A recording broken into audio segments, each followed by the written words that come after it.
Hello everyone, and welcome to this tutorial on writing the nth term of a quadratic sequence using simultaneous equations. It's important to remember in maths there's usually more than one way to find solutions, and today's tutorial is using simultaneous equations. But it's not the only method. Now before I start, let's look at these key words, starting with what is the nth term?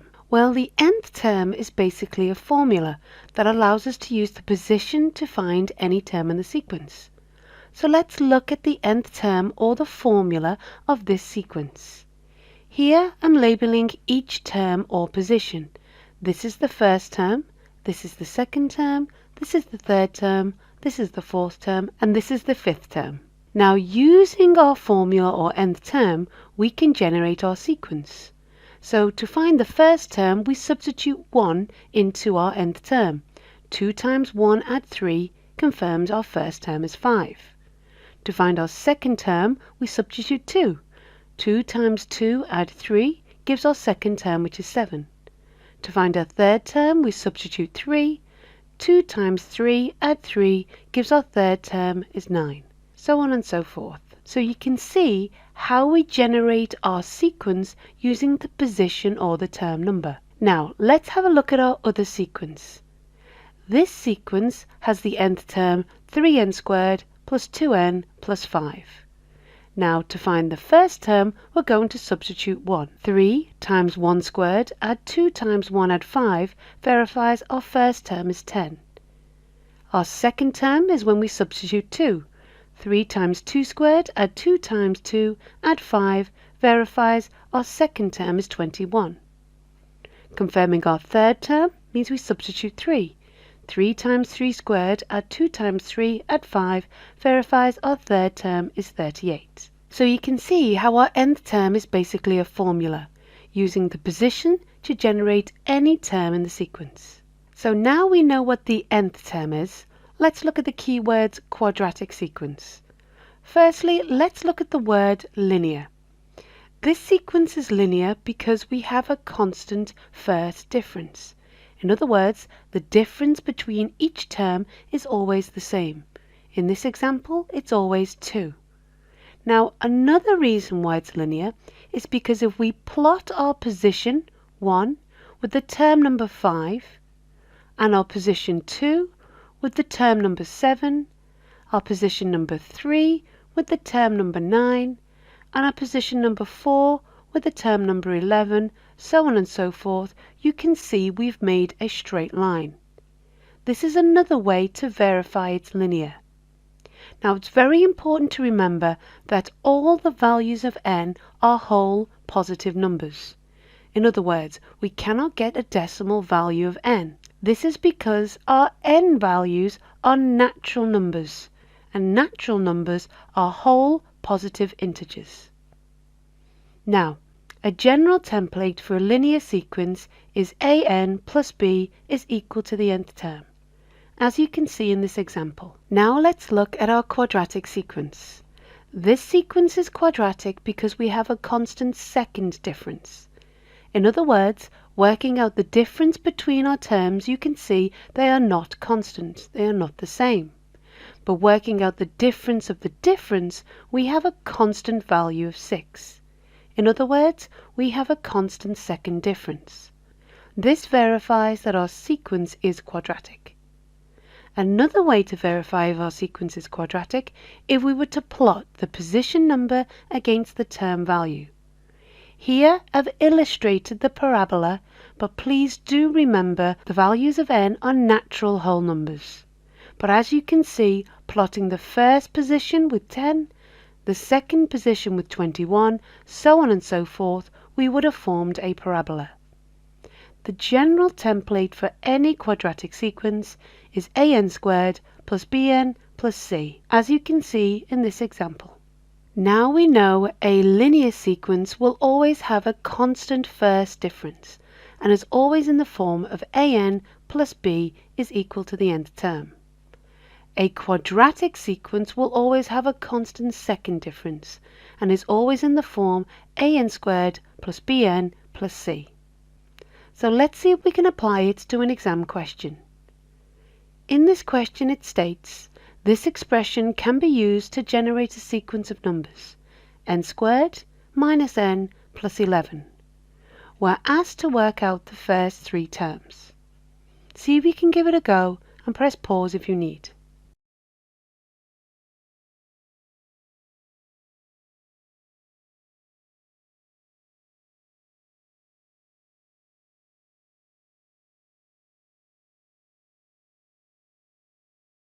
To find our first term, we simply substitute 1 as our value of n. Therefore, 1 squared, subtract 1, add 11 gives our first term, which is 11. To find the second term, we simply substitute 2 in for n. So this gives us 2 squared, subtract 2, add 11 is 13. To work out our third term, we simply substitute 3. 3 squared, subtract our 3, add 11 is 17. So therefore, our first three terms of this quadratic sequence is 11, 13 and 17. Now let's look at the algebra behind our quadratic sequence. Here you can see I've written the first three terms of any quadratic sequence. Finding our first term, I simply substitute 1. A times 1 squared plus b times 1 plus c will always give me the first term of any quadratic sequence to be a plus b plus c. Working out the second term of any quadratic sequence, I simply substitute 2. A times 2 squared plus b times 2 plus c gives me the algebraic expression to be 4a plus 2b plus c. And this represents any second term of a quadratic sequence. Now working out the third term of any quadratic sequence, I substitute 3.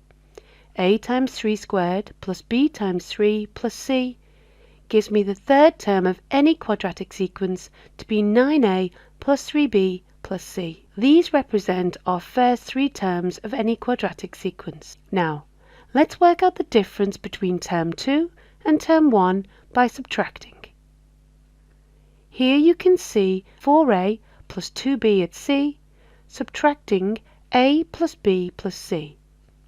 Working this out, c subtract c is nothing, 2b subtract b is b, and 4a subtract a is 3a. Therefore, the difference between the second term and the first term of any quadratic sequence will always be 3a plus b. Now let's look at the difference between the third term and the second term. Subtracting, you can see c subtract c is nothing, 3b subtract 2b is b, 9a's subtract 4a's is 5a's. Therefore, the difference between the third term and the second term of any quadratic sequence will always be 5a plus b. Now, given our quadratic sequence always focuses on the second difference, let's work out the difference between these two expressions. Subtracting, we have b subtract b is nothing, and 5a subtract 3a gives us 2a. Therefore, the constant second difference for any quadratic sequence will always be 2a. These three expressions are what we'll be referring to so we can find the nth term of any quadratic sequence using simultaneous equations. So let's put them to the side and apply them to an exam question. In this question it states, here are the first 5 terms of a quadratic sequence. We're asked to find an expression in terms of n for the nth term of this sequence. See if you can give it a go and press pause if you need.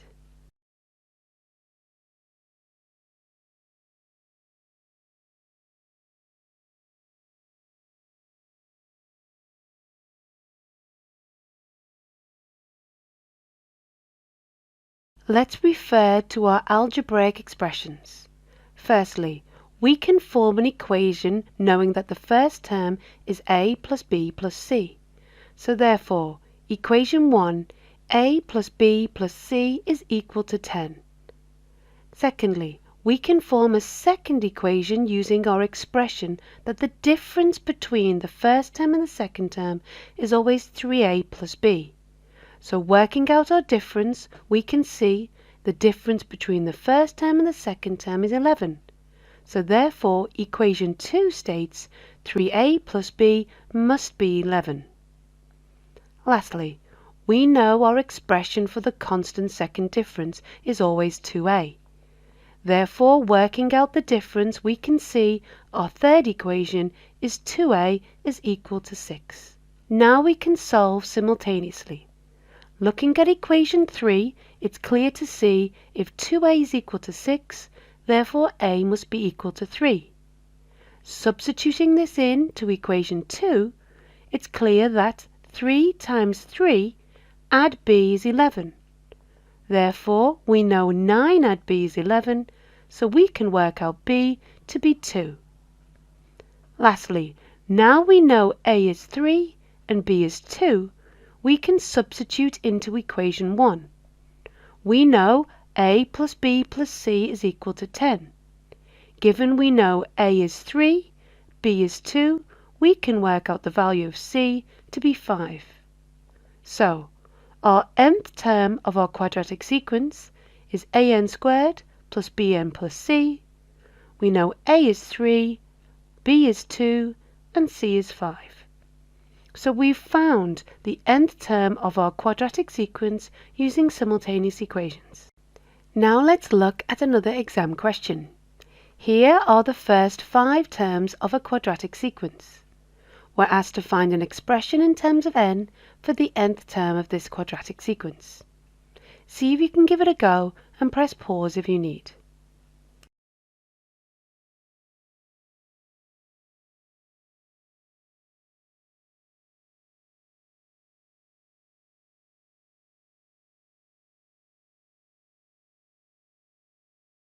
Now, referring to our expressions, it's clear we can see we can write our first equation. Knowing our first term is a plus b plus c, we can identify the first term as 1, so our first equation is a plus b plus c is equal to 1. Now we can form our second equation because we know the difference between term 2 and term 1 is always 3a plus b. So working this difference out, we formed our second equation to be 3a plus b is 2. Lastly, our third equation will be formed by identifying the second difference.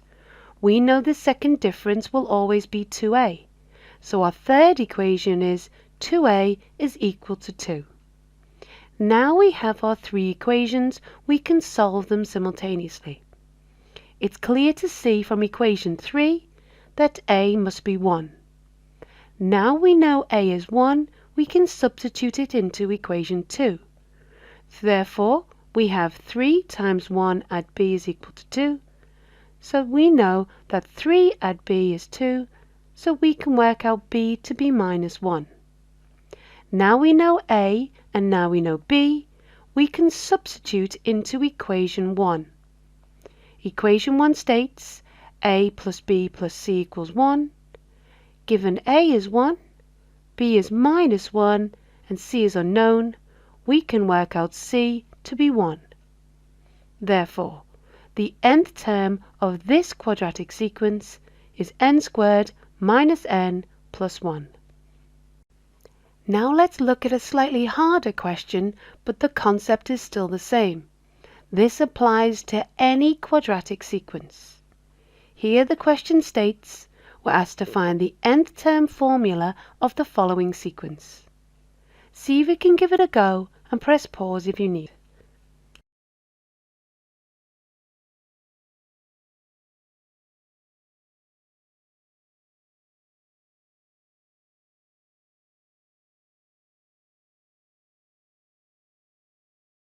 Just like before, we're going to identify our first term to be a plus b plus c, forming our equation. From here, equation 1 must be the first term is 13, so a plus b plus c is equal to 13.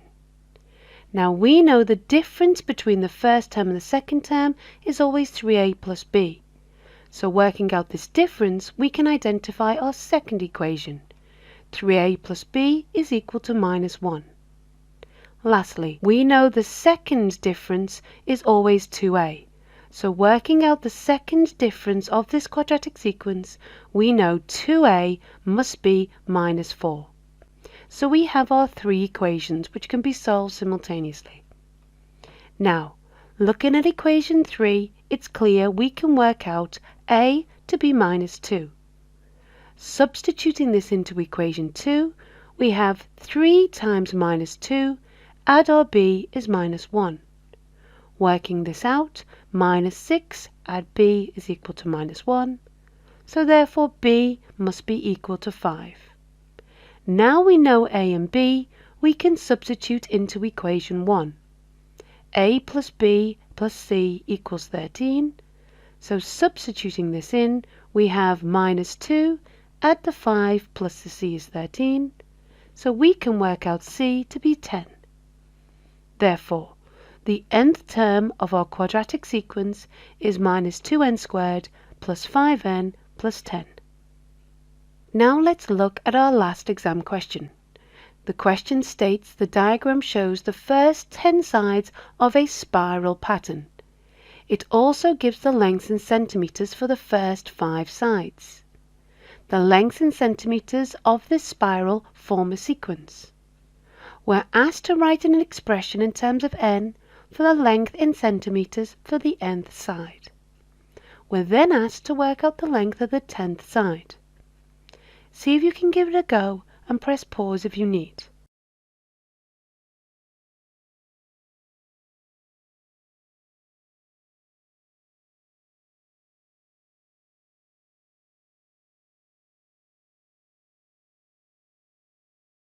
Referring to our expressions, let's form our equation. Firstly, identifying our sequence, we have 1.5, 3, 5.5, 9 and 13.5, forming our sequence. Now let's form our equations using our expressions. We know our first term will always be a plus b plus c. So therefore, equation 1 states a plus b plus c gives our first term, which is 1.5. We know the difference between the second and the first term will always be 3a plus b. So we can identify our second equation. 3a plus b is going to be 1.5. Lastly, we know the constant second difference will always be 2a. So our third equation will be 2a is equal to 1. So we've written our three equations. So now let's solve. Well, we know equation 3 is 2a equals 1. Therefore, we can work out a to be a half. Knowing that a is a half, we can substitute into equation 2. 3 times a half at b is 1.5. Working this out, we have 1.5 at b is 1.5. So therefore, b must be equal to 0.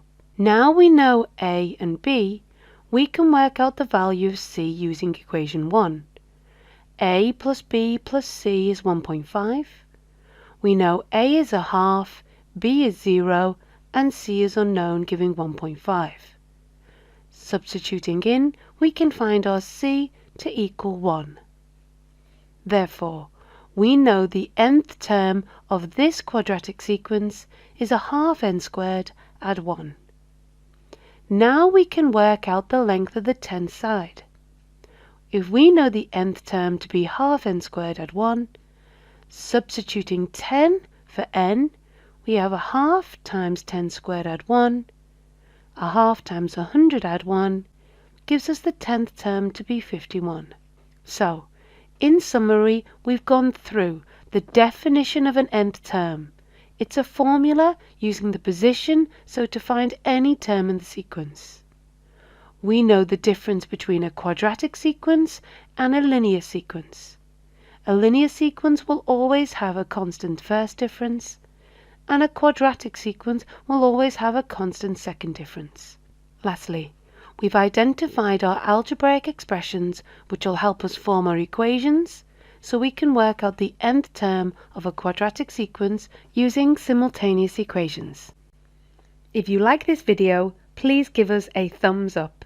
Leave your comments down below and subscribe to this channel, so you'll be the first to know when we release our next videos.